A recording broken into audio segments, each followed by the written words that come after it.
শুভ দুপুর বন্ধুরা।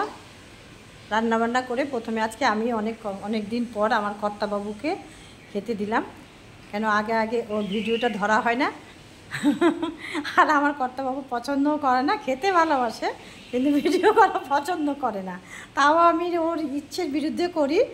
আমার খুব ভালো লাগে রান্নাবান্না দেখাতে, নিজে খেতে খাওয়াতে খুব ভালো লাগে বন্ধুরা। তো দেখুন আমার কর্তাবাবু খাওয়া শুরু করে দিয়েছে। তো আজকে রান্না হয়েছে, বলো।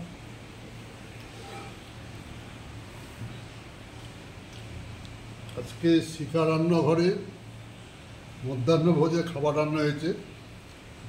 প্রথমে বলি, ফিশ ফিঙ্গারটা আগে আমি সস দিয়ে, টমেটো সস দিয়ে খেয়ে ফেলেছি। আবার দেখাচ্ছি, সুন্দর অত্যন্ত স্বাদ। এটাকে আমি বউ রেস্তোরাঁয় খেয়েছি, ক্যান্টিনে খেয়েছি, কিন্তু এই ধরনের স্বাদ পাইনি। সাদা ভাত, ভেন্ডি ভাজা, সজনা করলা দিয়ে শুক্তো এবং কাতল মাছের ঝোল পাতলা। আজকে হালকা ঝোল করতে বলেছি, হালকা মশলা দিয়ে। এই মধ্যাহ্ন ভোজে খাবার খাচ্ছি। আশা করি খাবারগুলো খুব ভালো লাগবে, আপনারা দেখতে থাকুন এবং শিখা রান্নাঘরকে একটা সাবস্ক্রাইব এবং শেয়ার করে তাকে এগিয়ে নিয়ে যাওয়ার পথ সুগম করে দেন। ধন্যবাদ।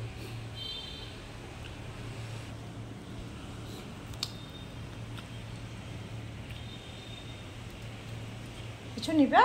না, আমি আর কিছু লাগবে, যথেষ্ট আছে। ঠিক আছে, খেয়ে আগে শেষ করি, তারপর